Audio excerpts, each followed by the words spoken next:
Welcome back to S&S NFL Week 1 recap for the 2025 season. Share what is going on. I see you're on the go. You ready to do some recapping, NFL style? Buddy, I'm just rolling today. I had to do the the car because I'm rolling.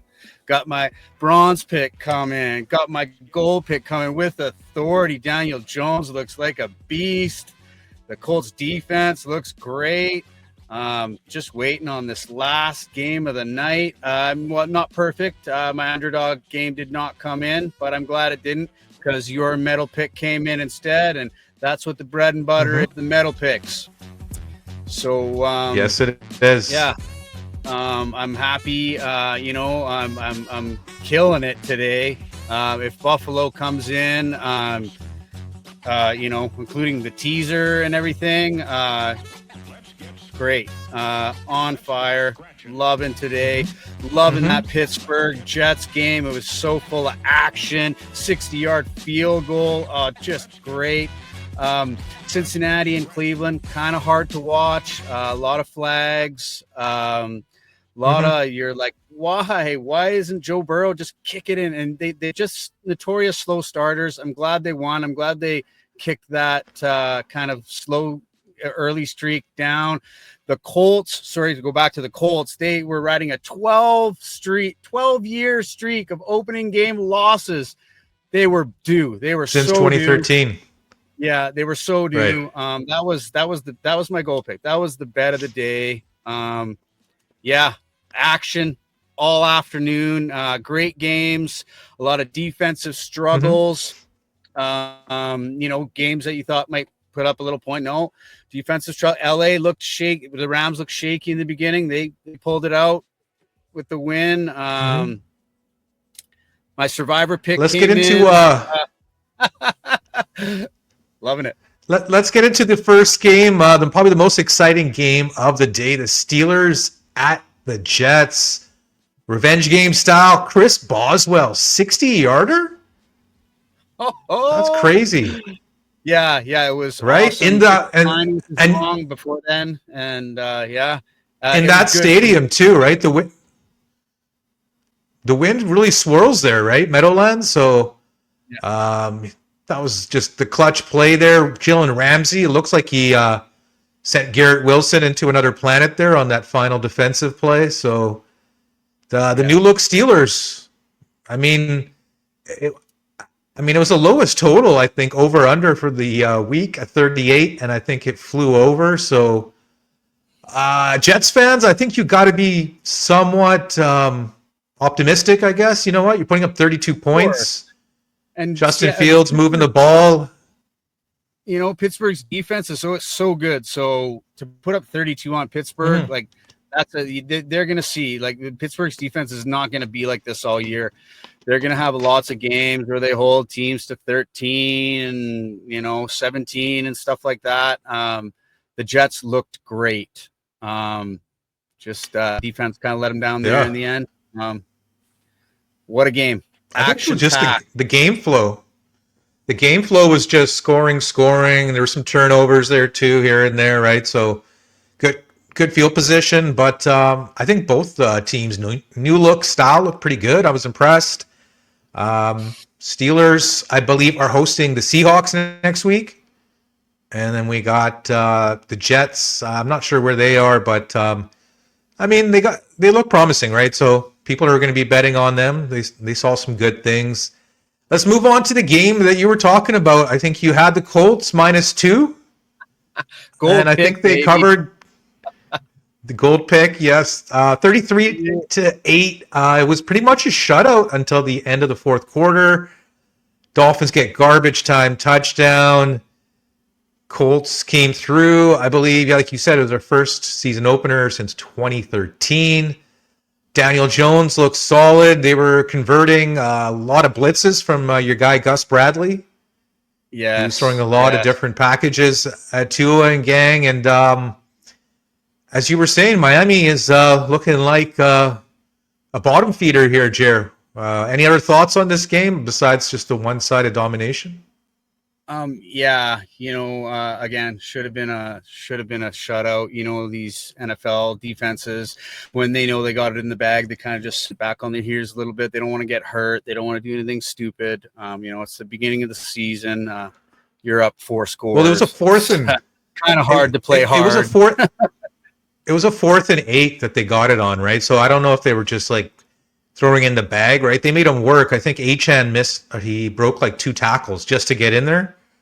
So Miami looked like absolute dog shit. I believe every team in the AFC East has lost so far, Jer. The Jets, the Dolphins, and then spoiler alert, Patriots. So not so good for the AFC East. Let's move along to the NFC East divisional matchup. Commanders 21, Giants 2 measly field goals. I saw a lot of love for the Giants on some of the other shows. People were just taking those plays. It's the score doesn't really tell the full story. The Giants defense actually did hold them in a general way. I know 3 touchdowns. That's not too many points, but there a lot of the game just kind of Commander scored quickly, and then they got a touchdown way at the end. All right, Commanders take up and beat up on those lowly Giants. We move on to another divisional game. A squeaker, 17 points by the Bengals. They get shut down in the second half. Browns with 16, Jer. Old man Flacco, what were your thoughts on this one? Flacco looked pretty good. He didn't lose the game for them. Both defenses, of course, you see the score. Both defenses played great. It was a very painful game to watch. So many flags, so many delays. It was really tough to watch. I was more watching the Pittsburgh Jets game, but in the end, the Bengals kind of break this bad streak that's going on. They kind of notorious slow starters, and they held on. Bengals defense is definitely not where it needs to be, but that Bengals offense, it takes time to warm up. It's an electric stove, but when that thing gets hot, boy, you better not touch it because you're gonna get burnt. So Myles Garrett had a couple of your boy Myles Garrett had a couple of big sacks to really screw up the game for the Bengals in the second half, right? He does those basketball moves where he like dekes you out. Right, yeah. They got their 2 stars. But Cincinnati, I mean, they get the dub, but obviously that was not what people wanted to see. They did march down on their first drive and get a touchdown, right? They look good there. I was like, oh, okay, Cincinnati looks good there. I believe they're hosting. I believe they're hosting Jacksonville next week, so looking forward to that game. Let's move along to the Raiders and Patriots. Raiders take it 20-13. I had the Patriots. I bought into their hype for the bronze pick, so no good for me there. But I was impressed by the Raiders. They're moving the ball. I don't know if he got hurt or not at the end there. Brock Bowers, he left the game, but he was just looking like himself and better. Yeah, right? I think he left the game in the fourth quarter. He didn't get the best game. Yeah. They're very far removed. I think they need better. Right. This last year, I think they're looking to do something this year. Pete Carroll, I'm not sure if it made a difference or not, but he usually brings structure wherever he goes. So Raiders get to 1-0. Patriots drop to 0-1. Let's go to the this is the game probably people are only watching because they're betting on it. Cardinals 20, Saints 13. Saints had a chance to tie it with a late drive there. It couldn't exactly do it. A lot of people's survivor pick with Arizona goes on, Jer. Any thoughts on this game, or is it just going to be a long season for New Orleans? Well, yeah, like New Orleans had an early touchdown, and there were some promising parts of the game, but yeah, the Cardinals should have done better. I believe 20 points is not really that many. They came out with the W and everything, but yeah, it's the Saints. They should have played a lot better than they did. So yeah, it's really what it is. How long do you think New Orleans sticks with the rattling gun, their Spencer Rattler, or are they looking to move on to the 25-year-old Tyler Shuck? I guess they'll figure that out in practice. Any quarterback, 3 straight losses, and you get a visit to the bench at least for that one game, and then if your replacement does even worse, then you get those 3 games, then maybe you get your job back. But Shug, right. I figured he'd win the starter's position, but the tiny little bit of experience that Rattler has, I guess they valued that over Shug's arm. So I guess they didn't want to maybe hurt his confidence too much early on and then take him out and then have to go back and forth. But New Orleans is, I like Kellen Moore as a coach. Offensive coordinator, he's great. So let's see how he does as the big boss there. But yeah, Cardinals take the win. They needed it. They go to 1-0. New Orleans obviously drops to 0-1. Many, many losses to come for those bums. This was probably the second most exciting game of the day. Buccaneers 23, Falcons 20. Younghoe Koo misses a game-tying field goal. He's usually pretty automatic, Younghoe Koo. That's too bad. Classic divisional Falcons matchup, are going to Falcon, Jer. What else can you say about this game? Classic divisional matchup, by a field goal and, always close back and forth. Falcons look strong in so many situations, and then they just blow it out of the 28-3. The red zone was the red zone terrible. It was just horrible, man. Those calls in the red zone, they're just doing wide toss to Bijan and a QB sneak with Penix. What are you going to do? They're a young team still, I guess. They got some things to work out. But Tampa, when you have to be clutch, Baker clutched up there, man. We know he makes those game-winning drives, right? Baker boy, and then that rookie, Abuke, looks like a stud, bro. 2 touchdowns. At least they got old man Cousins. Maybe they can lean back on if Penix doesn't get him any wins. I guess. They're probably looking to trade him sooner than later, but yeah, I guess it's not a bad option to have.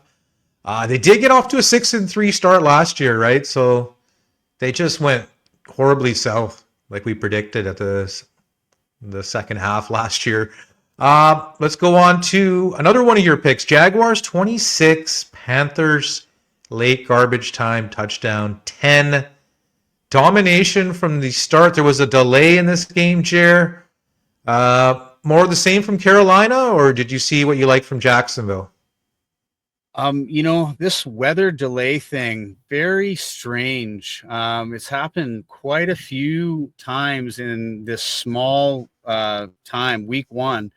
And every time this weather delay happens, it just kills the game. It kills the offensive momentum. Totally. Anything happens after, the Jags did put up a few more points, but it was basically done. I do like what I've seen from Travis Etienne and, Trevor Lawrence slinging it. Hunter got in there, not a shutdown game or anything, but, he got his couple catches and some yards. And, the Jaguars, if they can keep going, they can beat Cincinnati next week. That'll be something. Then they'll be for real. They're getting 4 points next week. I think that's going to be a pretty tasty bet for most people, expecting a field goal game either way. But Carolina, they never start off good, and Jacksonville took advantage, and that was a big run there by Etienne. for 70 yards that flipped the field. And I believe his brother, Trevor Etienne, was drafted by Carolina. They both, I think, played for Clemson, right? So little brotherly love there. Let's move on to a closer game than it looked like. 20 from Denver, Titans 12. I covered the spread for my bet, but on the show I only had 7.5 for Tennessee. So those bums kind of mixed emotions there. But defense looked good from Tennessee, and Denver, I mean, kind of played to their competition there. And a lot of turnovers, questionable calls. What were your thoughts on Sean Payton and gang? Well, the defense did what they did, held them to 4 field goals. So, kind of held the offensive output that way. Titans defense was good last year. They just couldn't win games. They definitely showed it here, held the Broncos to, what they held them to. Broncos, getting a couple of touchdowns. Yeah. It was a late touchdown, I believe. Something along those lines. It was. Yeah. So, what happened, what we thought happened, but, my teaser coming on through, Titans and Seahawks, Titans plus 14.5, Seahawks plus 9.5. So I like that. Looking good. I like that. Yeah. Tennessee, I think they were actually plus 9 at game time, but, so if you get the 8.5, 9, you cover the spread. Let's take a look at another close battle, Jer. This one went right down to the wire. I thought for a second Seahawks had it. They're on, the 10-yard line. Back and forth game, missed field goals, just a lot of red zone ineptitude, but big strip sack. I think it was Nick Bosa on Sammy Darnold and 49ers. I mean, this is a big game, right? This could come back and be a very pivotal game down the stretch, but they get it done in a defensive battle. What were your thoughts on the new look Seahawks and the somewhat healthy defense, 49ers? Leonard Williams really impressed me. The defense looked tough, held them to 10 points almost the whole game until a late touchdown there. Yeah, no one was expecting a defensive struggle here. Maybe not a total shootout, but we were thinking a 24-20 right. Something in the 20s. Yeah, it just wasn't. Seattle, I was surprised. Looked good. Better than the score tells me. They probably should have won this game, but just fell short. So I expect good things for Seattle still. Winning the division, I'm not so sure. There was a lot of buzz about McCaffrey being questionable. He got a questionable tag, I think Friday or Saturday, and then that made the spread drop. But he looked pretty good out there for a guy coming off of a missed half year from last year. So 49ers get it done. Let's move on to a couple of division winners. Rams 14, Texans 9. Struggle. Texans do not get any touchdowns, Jer. Rams only 2 touchdowns. Didn't look that great early on. But yeah, I mean, Rams defense, got to give them props, right? We saw what they did last year. Yeah, the Texans were imposing their defensive will early. But yeah, the Rams found a way. And, another game that I did not expect to be a defensive struggle, but the Texans offense is really shored down. Their offensive line isn't what it used to be. They made that big trade with Washington. And, their defense held the vaunted Rams to 2 touchdowns. I think they should pick something, take something away with that. But they got to get that offense going. Nick Chubb looked okay, but I think Puka left the game with a concussion. I don't know if you noticed that. Puka Nacua. No, I did not. Yeah, that's tough. late in the fourth quarter. So let's see if he plays next week. I'm not 100% sure who the Rams. I think the Rams are facing Tennessee next week in Tennessee. So maybe that's a get right spot for the Rams offense. But let's see. Let's see what happens. And this was the final game of our recap. Packers 27, Lions 13. Divisional matchup, Jer. It was pretty one-sided. I don't even think the score really reflects what happened. No. Packers defense. I mean, again, like they were good last year, and they look a little bit better. And Jordan Love did his thing until he kind of had a little foobar there in the third. But Detroit Lions, surprisingly, only 13 points. What's up with that? Yeah, until I see both of these teams play somebody else than their division rivals, I just can't tell. You can never tell. I like the Lions are gonna go like where are they playing next week? Like they might put up a 40 burger. Like they do not that kind of sure. I can double check. Every time they right. I mean they're playing outdoors too, right? Yeah, they come back and they put up a 40 burger almost every time. I'm not worried about the Lions at all. Maybe they won't win that division. The Lions are hosting Chicago. But they Lions will host Chicago next week. You heard it here first on S&F Pigskin Pick. Lions will make the playoffs. Lions are favored to make the playoffs, so that's not saying too much. But yeah, they're facing they're facing a division rival in Benny Johnson, their former OC, next week. So let's see what Chicago does on Monday night. And yeah, man, there was a couple of tidbits. I did see that Kittle left the game, hamstring injury after he got a touchdown. I think McFadden for the Giants was carted off with an injury. Like I said, McCaffrey did play. He was threatened not to play. And then obviously our boy Jalen Carter awaits discipline for Spitgate. It could be just murmurings, but I heard that there is no more suspension. He did the one game. I believe I heard he's only getting the one game. I apologize if that is wrong, but that is an article that I read. So let's hope. Just Dak spat towards him first, so it didn't hit him. But yeah, so he baited him. He baited him really good, and it worked, right? So Jalen Carter took it personal, right? He's like, "What the hell is this bullshit, guys? Like, you pulling this on me? I'm not the guy to be testing. I'm a world champ, a little bit of a hothead, right?" So Jalen does his thing, but that wraps it up for NFL Week 1, Sunday Night Football. We will catch you next time on S&S Pigskin Picks.